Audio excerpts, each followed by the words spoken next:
ಇವತ್ತು ನಾವು ನಮ್ಮ ಮುತ್ಕೂರು ಗ್ರಾಮದಲ್ಲಿರ್ತಕ್ಕಂಥ ಬೇರೆ ಬೇರೆ ದೇವಾಲಯಗಳ ಅಭಿವೃದ್ಧಿ ಕಾಮಗಾರಿ, ವಿಶೇಷವಾಗಿ ಕಪಿಲಮ್ಮ ತಾಯಿಯ ಒಂದು ಏನು ಅಲ್ಲಿ ಕಲ್ಯಾಣಿ ಇತ್ತು, ಸುಮಾರು ದಿನಗಳಿಂದ ಹದಗೆಟ್ಟಿತ್ತು. ಅದನ್ನ ಇವತ್ತೆಲ್ಲ ಪೂರ್ತಿ ಜೀರ್ಣೋದ್ಧಾರ ಮಾಡಿ ಗ್ರಾಮಕ್ಕೆ ಲೋಕಾರ್ಪಣೆ ಮಾಡಿ ಒಂದು ಸುಸಜ್ಜಿತವಾದಂಥ ಕಲ್ಯಾಣಿನ ಇವತ್ತು ನಿರ್ಮಾಣ ಮಾಡಿದೀವಿ. ಅದರ ಅನಾವರಣ ಲೋಕಾರ್ಪಣೆಯನ್ನು ಇವತ್ತು ಮಾಡಿದೀವಿ. ಅದೇ ರೀತಿ ಗ್ರಾಮದಲ್ಲಿರ್ತಕ್ಕಂಥ ತಾಯಿಗಳ ದೇವಾಲಯಗಳು ಇವತ್ತು ನಾವು ಲೋಕಾರ್ಪಣೆ ಮಾಡಿ ಇವತ್ತು ಪೂಜೆ ಮಾಡಿ ಜನಕ್ಕೆ ಇವತ್ತು ಅರ್ಪಣೆ ಮಾಡಿದೀವಿ. ಅದೇ ರೀತಿಯಲ್ಲಿ ವಿಶೇಷವಾಗಿ ನಮ್ಮ ಕಾಲನಿಯ ಮುಂಭಾಗದಲ್ಲಿರ್ತಕ್ಕಂಥ ಬಾಬಾ ಸಾಹೇಬ್ ಅಂಬೇಡ್ಕರ್ ಅವರ ಪುತ್ಳಿ ಇತ್ತು ಮೊದಲು ಕಾಲನಿ ಒಳಗಡೆ. ಇವತ್ತು ಅದ್ರ ಜೊತೆಗೆ ಬಾಬಾ ಸಾಹೇಬ್ ಅಂಬೇಡ್ಕರ್ ಅವರ ಹೆಸರಲ್ಲಿ ಒಂದು ಆರ್ಚಿನ ಅನಾವರಣ ಕೂಡ ಮಾಡಿದೀವಿ. ಮತ್ತೆ ವಿಶೇಷವಾಗಿ ಈ ಭಾಗದಲ್ಲಿ ಬೆಳಕಿರ್ಲಿ ಅಂತೇಳಿ ಹೈಮಾಸ್ಟ್ ಲೈಟ್ ನ ಉದ್ಘಾಟನೆ ಮಾಡಿ ಸುಮಾರು ಕಾರ್ಯಕ್ರಮಗಳನ್ನ ಇವತ್ತು ನಾವು ವಿಶೇಷವಾಗಿ ನೋಡಿದಂಗೆ ನಮ್ಮ ಅನಗೊಂಡಳ್ಳಿ ಗ್ರಾಮ ಪಂಚಾಯತಿ, ವಿಶೇಷವಾಗಿ ಮುತ್ಕೂರು ಗ್ರಾಮದಲ್ಲಿ ಬಹುಶಃ ಗ್ರಾಮಕ್ಕೆ ಬೇಕಾದಂತ ಎಲ್ಲಾ ಮೂಲ ಸೌಕರ್ಯಗಳ ಕಾಮಗಾರಿಗಳನ್ನ ಇವತ್ತು ಮುಗಿಸಿದ್ದು. ದೊಡ್ಡ ಪ್ರಮಾಣದಲ್ಲಿ ಇವತ್ತು ಗ್ರಾಮಕ್ಕೆ ಚರಂಡಿ ಆಗಿರ್ಬೋದು, ಮೋರಿ ಆಗಿರ್ಬೋದು, ಕುಡಿಯೋ ನೀರಿನ ವ್ಯವಸ್ಥೆ ಆಗಿರ್ಬೋದು, ಎಲ್ಲವನ್ನೂ ಕೂಡ ಇವತ್ತು ನರೇಗಾ ಅಡಿಯಲ್ಲಿ ತಗೊಂಡು ಸುಮಾರು ಕೋಟ್ಯಾಂತರ ರೂಪಾಯಿಗಳ ಅಭಿವೃದ್ಧಿ ಕಾಮಗಾರಿ ಇವತ್ತು ನರೇಗಾ ಅಡಿಯಲ್ಲಿ ನಾವು ಆಗಿರ್ತಕ್ಕಂಥದ್ದನ್ನು ನೋಡಿದೀವಿ. ವಿಶೇಷವಾಗಿ ಈ ಭಾಗದಲ್ಲಿ ಮಾದರಿ ಆದಂತ ಗ್ರಾಮಕ್ಕೆ ಬರಬೇಕಾದಂತ ಸಂದರ್ಭದಲ್ಲಿ ನಾವು ಮಾತಾಡ್ಕೊಂಡ್ವಿ. ಒಂದು ಒಂದು ನಾವು ನಮ್ಮ ದೇವಾಲಯ ಆಗಿರ್ಬೋದು ಅಥವಾ ಒಂದು ನಮ್ಮ ಮುಸ್ಲಿಮರ ಪೂಜೆ ಮಾಡಂತ ಇಲ್ಲಿ ನಮ್ಮ ಮಸ್ದಿ ಆಗಿರ್ಬೋದು, ಎರಡು ಕೂಡ ಅಕ್ಕಪಕ್ಕದಲ್ಲಿ ಯಾವುದೇ ಒಂದು ತೊಂದರೆ ಇರದೆ, ವಿವಾದ ಇರದೆ, ಅಣ್ಣ ತಮ್ಮಂದ್ರ ತರ ಇಟ್ಕೊಂಡ್ ಬರ್ತಾ ಇರ್ತಕ್ಕಂಥ ಒಂದು ಒಳ್ಳೆ ವಾತಾವರಣ ಇರ್ತಕ್ಕಂಥ ಗ್ರಾಮ. ಬರೀ ಮುತ್ಕೂರಲ್ಲ, ನಮ್ಮ ತಾಲೂಕಾದ್ಯಂತ ಈ ರೀತಿಯಾದಂಥ ವಾತಾವರಣ ಇದೆ. ಅಣ್ಣ ತಮ್ಮಂದ್ರ ತರ ನಾವು ಮಸೀದಿ ಆಗಿರ್ಬೋದು, ದೇವಸ್ಥಾನ ಆಗಿರ್ಬೋದು, ಅಕ್ಕಪಕ್ಕದಲ್ಲೇ ಇದ್ಕೊಂಡು ಯಾವುದೇ ವ್ಯಾಜ್ಯಗಳಿಲ್ಲದೆ ನಾವು ಇಟ್ಕೊಂಡ್ ಬರ್ತಾ ಇದೀವಿ. ಈ ರೀತಿಯಾದಂಥ ಸಾಮರಸ್ಯ, ಈ ರೀತಿಯಾದಂಥ ಅಭಿವೃದ್ಧಿ ಕಾಮಗಾರಿಗಳು ತಾಲೂಕಾದ್ಯಂತ ನಡೀತಾ ಇರಲಿ ಅಂತೇಳಿ ಈ ಸಂದರ್ಭದಲ್ಲಿ ನಾನು ಗ್ರಾಮಸ್ಥರೆಲ್ಲರಿಗೂ ಕೂಡ ಶುಭ ಕೋರ್ತೀನಿ. ಈ ಸಂದರ್ಭದಲ್ಲಿ ಬಿಜೆಪಿಯಲ್ಲಿ ನಾವು ಬಿಹಾರದಲ್ಲಿ ಆಗಿರ್ತಕ್ಕಂಥ ಚುನಾವಣೆ ಪ್ರತಿಫಲನ ನಾವು ಮೊದಲಿಂದ ಕೂಡ ನಾವು ಒಂಥರದಲ್ಲಿ ನಿರೀಕ್ಷಣೆ ಮಾಡ್ಕೊಂಡು ಬಂದಿರ್ತಕ್ಕಂಥದ್ದು. ತಾವು ನೋಡಿದಂಗೆ SIR ಅಲ್ಲಿ ವೋಟ್ಗಳನ್ನ ಕಿತ್ತಾಕಂಥದ್ದಾಗಿರ್ಬೋದು, ಅಥವಾ ಏನಿವತ್ತು ಚುನಾವಣೆ ಆಯೋಗ ಇದೆ, ಇವತ್ತು ಕೇಂದ್ರ ಸರ್ಕಾರದ ಒಂದು ಕೈಬೊಂಬೆ ಆಗಿ ಇವತ್ತು ಚುನಾವಣೆ ಒಂದು ನಿಮ್ಗೆ ಅಧಿಕೃತವಾಗಿ ನೋಟಿಫಿಕೇಶನ್ ಆಗಂತದ್ದು ನವೆಂಬರ್ 7ನೇ ತಾರೀಕು ಆದ್ರೆ ಅಕ್ಟೋಬರ್ 30-31ನೇ ತಾರೀಕುವರೆಗೂ ಕೂಡ ಸರ್ಕಾರದ ಕಡೆಯಿಂದ ಸಾರ್ವಜನಿಕರಿಗೆ ಹಣಗಳನ್ನ ಪಾವತಿ ಮಾಡುವಂಥದ್ದು ನಡೀತಾ ಇರ್ತಕ್ಕಂಥ ನೋಡಿದೀವಿ. ಸುಮಾರು ಮನೆಗಳಿಗೆ 1,20,00,000ಕ್ಕೂ ಹೆಚ್ಚು, ಮಹಿಳೆಯರಿಗೆ 10,000ಕ್ಕೂ ಹೆಚ್ಚು ರೂಪಾಯಿಗಳನ್ನ ಸುಮಾರು ದಿನದಿಂದ ಉಳಿಸ್ಕೊಂಡು ಬಂದಿದ್ದನ್ನ ಚುನಾವಣೆಗೆ 1 ತಿಂಗಳ ಮೊದಲು ಹಾಕ್ತಾರೆ. ಈ ರೀತಿಯಾಗಿ ಬೇರೆ ಬೇರೆ ಮಾರ್ಗಗಳನ್ನ ಹುಡುಕೊಂಡು ಚುನಾವಣೆಯ ಪ್ರಕ್ರಿಯೆನ ಯಾವ ರೀತಿಯಲ್ಲಿ ಕೆಡಿಸ್ಬೋದೋ ಎಲ್ಲ ರೀತಿಯಲ್ಲಿ ಕೆಡಿಸಿರ್ತಕ್ಕಂಥದ್ದನ್ನ ನಾವು ನೋಡಿದೀವಿ. ಅದರ ಪ್ರತಿಫಲವಾಗಿ ಇವತ್ತು ಬಿಹಾರಿನ ಚುನಾವಣೆಯ ಫಲಿತಾಂಶ ನಾವು ಬಂದಿರತಕ್ಕಂಥದ್ದನ್ನು ನಾವು ನೋಡಿದೀವಿ. ಈ ರೀತಿಯಾದಂಥ ಬೆನ್ನೆಲುಬಿಲ್ಲದಂಥ ಚುನಾವಣೆ ಆಯೋಗ ಇದ್ರೆ ಪ್ರಜಾಪ್ರಭುತ್ವನಂತೂ ನಾವೆಲ್ಲರೂ ಕೂಡ ಸೇರಿ ಮರ್ತು ಬಿಡ್ಬೋದು ಅಂತೇಳಿ ಈ ಸಂದರ್ಭದಲ್ಲಿ ಅತ್ಯಂತ ದುಃಖದಿಂದ ಹೇಳಬೇಕಾದಂಥ ಮಾತು. ಹಾಗಂತದ್ದು ಯಾವುದೇ ಒಂದು ಬೆಳವಣಿಗೆ ಏನಿಲ್ಲ. ತಾವೆಲ್ಲರೂ ಕೂಡ ನೋಡ್ದಂಗೆ ಇವತ್ತು ಏನು ಕಪಿಲ್ ಸಿಬಲ್ ಅವರು ಬಿಡುಗಡೆ ಮಾಡೋಂಥ ಒಂದು ಪುಸ್ತಕದ ಒಂದು ಸಭೆಗೆ, ಒಂದು ಕಾರ್ಯಕ್ರಮಕ್ಕೆ CM DCM ಅವರು ಎಲ್ಲರೂ ಕೂಡ ಹೋಗಿ ಭಾಗವಹಿಸಿರ್ತಕ್ಕಂಥದ್ದು. ನಿನ್ನೆ ಸಹಜವಾಗಿ ಮುಖ್ಯಮಂತ್ರಿಗಳಿಗೆ ರಾಹುಲ್ ಗಾಂಧೀಜಿ ಅವರು ಕಾಲಾವಕಾಶ ಕೊಟ್ಟಿದ್ರು, ಅವ್ರನ್ನ ಭೇಟಿಯಾಗಿದ್ದಾರೆ. ಈ ಸಂದರ್ಭದಲ್ಲಿ ಬಿಹಾರ ಫಲಿತಾಂಶ ಬಂದಿರಬೇಕಾದಂಥ ಸಂದರ್ಭದಲ್ಲಿ ಸಹಜವಾಗಿ ಸಾಮಾನ್ಯವಾಗಿ ಯಾರು ಕೂಡ ಸೇರಿ ಕೂತು ಈ ಅಧಿಕಾರ ಬದಲಾವಣೆ ಅವು ಇವೆಲ್ಲ ಸಹಜವಾಗಿ ಬರಂತ ಮಾತಲ್ಲ.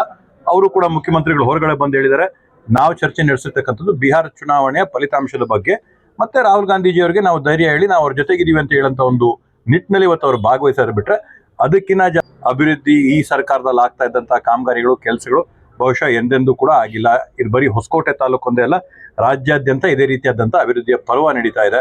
ಅದರಿಂದ ಮುಂದಿನ ದಿನಗಳಲ್ಲಿ ಕೂಡ ಯಾವ ಥರದಲ್ಲಿ ಬಿಹಾರಲ್ಲಿ ಎಲ್ಲ ಕಡೆ ಆಶೀರ್ವಾದ ಮಾಡಿದಾರೋ ಎಲ್ಲ ಸಾರ್ವಜನಿಕರು ಏನು ಸರ್ಕಾರ ಕೊಡುವಂಥ ಕಲ್ಯಾಣ ಕಾರ್ಯಕ್ರಮಗಳ ವತಿಯಿಂದ ನಾವು ಕೊಡ್ತಾರೆ ಕಲ್ಯಾಣ ಕಾರ್ಯಕ್ರಮಗಳನ್ನು ಕೂಡ ಸಾರ್ವಜನಿಕರು ಗುರುತಿಸಿ ಮುಂದಿನ ದಿನ ನಮಗೂ ಕೂಡ ಬಹುಮತ ಕೊಟ್ಟು ಇನ್ನೊಂದು ಟರ್ಮು ಕಾಂಗ್ರೆಸ್ ಸರ್ಕಾರನೇ ಕರ್ನಾಟಕ ರಾಜ್ಯದಲ್ಲಿ ಕೊಡೋದಂತೂ 100ಕ್ಕೆ 100 ಖಚಿತ.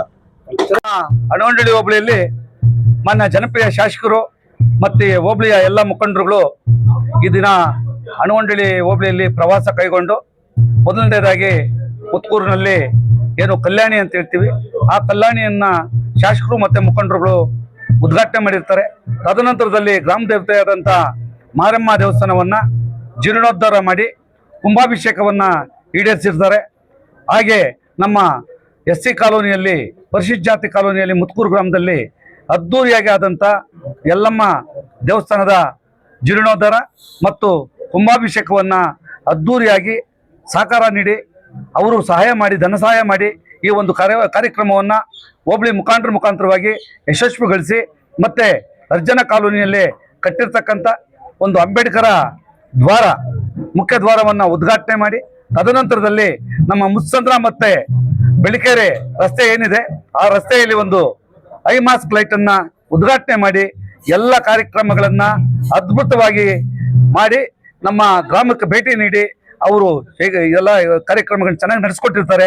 ಅವ್ರಿಗೂ ಮತ್ತು ನಮ್ಮ ಎಲ್ಲ ಗ್ರಾಮ ಪಂಚಾಯತ್ ಸದಸ್ಯರುಗಳು, ನಮ್ಮ ಗ್ರಾಮ ಪಂಚಾಯತ್ ಅಧ್ಯಕ್ಷರುಗಳು, ಮತ್ತೆ PDOಗಳು, ಮತ್ತೆ ಉಪಾಧ್ಯಕ್ಷರು, ಮತ್ತೆ ಎಲ್ಲ ಡೈರೆಕ್ಟರ್ಗಳು ಅಂದ್ರೆ ಗ್ರಾಮ ಪಂಚಾಯತ್ ಸದಸ್ಯರು ಎಲ್ಲ ಹಾಜರಿದ್ದು ಅವ್ರು ಬಂದಂತ ಸಮಯದಲ್ಲಿ ಎಲ್ಲರೂ ಹಾಜಿದ್ದು ಅವರನ್ನ ಕಾರ್ಯಕ್ರಮ ಮಾಡೋದಕ್ಕೆ ಯಶಸ್ವಿಗೊಳಿಸುತ್ತಾರೆ. ಅವ್ರಿಗೂ ಮತ್ತೆ ನಮ್ಮ ಊರಿನ ಗ್ರಾಮಸ್ಥರಿಗೂ ಮತ್ತೆ ಹೋಬಳಿಯ ಗ್ರಾಮಸ್ಥರಿಗೂ ಮತ್ತೆ ಪೊಲೀಸ್ ಸಿಬ್ಬಂದಿ ವರ್ಗದವ್ರಿಗೂ ಮತ್ತೆ ಬೆಸ್ಕಾಂ ಸಿಬ್ಬಂದಿ ವರ್ಗದವ್ರಿಗೂ ಮತ್ತೆ ತಮ್ಮೆಲ್ಲರಿಗೂ ಹೊಂದಿಸಿ ನನ್ನ ಮಾತುಗಳನ್ನ ಮುಗಿಸ್ತಾ ಇದ್ದೇನೆ. ಎಷ್ಟು ಜನ ದಾನಿಗಳ ಸಹಾಯದಿಂದ, ಬಹಳಷ್ಟು ಗ್ರಾಮಸ್ಥರ ಸಹಾಯಗಳಿಂದ ಕಟ್ಟಿರ್ತಕ್ಕಂಥ ಮಾರಮ್ಮ ತಾಯಿ ದೇವಸ್ಥಾನ ಮತ್ತು ಯಲ್ಲಮ್ಮ ದೇವಿಯ ದೇವಸ್ಥಾನ ಜೀರ್ಣೋದ್ಧಾರ ಪ್ರತಿಷ್ಠಾಪನಾ ಕಾರ್ಯಕ್ರಮ, ಹಾಗೆ NREG ಅಡಿನಲ್ಲಿ ಒಂದು ಈ ಹಿಂದೆ ಇದ್ದಂಥ ಕಪಿಲಮ್ಮನ ಬಾವಿಯ ಕಲ್ಯಾಣಿನ ದುರಸ್ತಿ ಮಾಡಿ ಇವತ್ತು ಕಪಿಲಮ್ಮನ ಬಾವಿ ಕಲ್ಯಾಣಿನ ಒಂದು ಜೀರ್ಣೋದ್ಧಾರ ಇವತ್ತು ಪ್ರತಿಷ್ಠಾಪನೆ, ಹಾಗೆ BR ಅಂಬೇಡ್ಕರ್ ಅವರ ಒಂದು ಆರ್ಚ್ ಒಂದು ಉದ್ಘಾಟನೆ ಮಾಡಿದ್ದೀವಿ. ದ್ವಾರನ ಉದ್ಘಾಟನೆ ಮಾಡಿದ್ದೀವಿ. ಹಾಗಾಗಿ ಒಂದು ಈ ಭಾಗದಲ್ಲಿ ಮುತ್ಕೂರು ಗ್ರಾಮದ ಒಂದು ಕುಂಬಾರ ಕೋಟೆ ಅನ್ನೋ ಒಂದು ಭಾಗದಲ್ಲಿ ಸ್ವಲ್ಪ ಕತ್ಲಿದ್ದಿದ್ರಿಂದ ಅಲ್ಲೊಂದು ಬೆಳಕಿರಲಿ ಅಂತ ಒಂದು ಐ ಮಾಸ್ಕ್ನ ಒಂದು ಉದ್ಘಾಟನೆ ಮಾಡಿದ್ದೀವಿ. ಹಾಗೂ ದೇವಸ್ಥಾನಗಳ ಜೀರ್ಣೋದ್ಧಾರ ಮತ್ತು ಗ್ರಾಮದ ಅಭಿವೃದ್ಧಿ ಎಲ್ಲ ದಾನಿಗಳು, ಗ್ರಾಮಸ್ಥರು, ಹೊರಗಡೆಯಿಂದ ಮಾಡಿರ್ತಕ್ಕಂಥ ದಾನಿಗಳು ಎಲ್ಲರ ಸಹಕಾರದಿಂದ ಇವತ್ತು ದೇವಸ್ಥಾನಗಳ ಜೀರ್ಣೋದ್ಧಾರ ಆಗಿದೆ ಅಂತ ಹೇಳಕ್ಕೆ ಇಷ್ಟಪಡ್ತೀನಿ. ಮುತ್ಕೂರು ಇವತ್ತೇನಿದೆ ನಮ್ಮ ಮಾರಮ್ಮ ತಾಯಿ ಆಗಲಿ, ನಮ್ಮ ಎಲ್ಲಮ್ಮ ದೇವಸ್ಥಾನ ಮತ್ತು ಆರ್ಚ್, ಆಮೇಲೆ ಕಪಿಲಮ್ಮ ಬಾವಿಯ ಒಂದು ಇದು ಜೀರ್ಣೋದ್ಧಾರ, ಇವೆಲ್ಲ ಅಭಿವೃದ್ಧಿ ನೋಡ್ತಾ ಇದ್ರೆ ತುಂಬ ಸಂತೋಷ ಆಗ್ತದೆ. ನಾವು ಮಾರಮ್ಮ ದೇವಸ್ಥಾನ ಮೊದಲು ನಾವು ಸ್ಟಾರ್ಟ್ ಮಾಡಿದಾಗ ಕೆಲವೇ ಜನ ಇದ್ವಿ. ಅದ್ರ ಜೊತೆಗೆ ನಮ್ಮ ಕೃಷ್ಣಣ್ಣವರಾಗಲಿ, ನಮ್ಮ ಶ್ರೀನಿವಾಸ್ ಆಗಲಿ, ಆಮೇಲೆ ರೆಡ್ಡಿ ಗೋಪಾಲ್ ರೆಡ್ಡಿ, ಆಮೇಲೆ ಶೇಖರಣ್ಣವರು, ಆಮೇಲೆ ಗೋವಿಂದಪ್ಪನವರು, ಇವರೆಲ್ಲ ನಿಂತು ನಾವು ಮಾಡ್ತಾ ಇರುವಾಗ ನಮ್ಮ ಸ್ವಂತವರು ಮತ್ತು ನಮ್ಮ ಗ್ರಾಮಸ್ಥರು ಎಲ್ಲ ಬಂದು ನಮ್ಮ ಕೈ ಕೊಡ್ತೀವಿ, ನಿಮಗೆ ಸಹಾಯ ಮಾಡ್ತೀವಿ ಅಂತ ಹಿಂದೆ ನಿಂತ್ಕೊಂಡು ಬೆನ್ನೆಲುಬಾಗಿ ನಮ್ಮ ದೇವಸ್ಥಾನಗಳಾಗಲಿ ಊರ ಅಭಿವೃದ್ಧಿಗಾಗಿ ಎಲ್ಲ ಡೆವಲಪ್ಮೆಂಟ್ಗೆ ಸಹಾಯ ಮಾಡಿದ್ರು. ಇದೆಲ್ಲ ನೋಡ್ತಾ ಇದ್ರೆ ನಮ್ಮ ಹಳ್ಳಿಯಲ್ಲಿ ತುಂಬ ಸಂತೋಷ ಆಗ್ತದೆ ನಮಗೆ. ಈ ಹಳ್ಳಿ ಬಂದು ಯಾರು ನೋಡಿದ ತಕ್ಷಣ ಮುತ್ಕೂರು ಗ್ರಾಮ ಯಾವ ಥರ ಮಾದರಿ ಥರ, ಮೊದಲು ಮುತ್ಯಾಲಪೇಟೆ ಅಂತ ಹೆಸರಿತ್ತು, ಆ ಮುತ್ಯಾಲಪೇಟೆಗೆ ಮತ್ತೆ ಹೆಸರು ಬರ್ತಾ ಇದೆ ಅಂತ ನಮಗೆ ಇದು ನೆನಪಾಗ್ತಾ ಇದೆ. ಹೇಳ್ತಾ ನಾನು ಮಾತು ಮುಗಿಸ್ತೀನಿ. ಜೈ ಭಾರತ್, ಕರ್ನಾಟಕ ಮಾತಾ ಕಿ ಜೈ.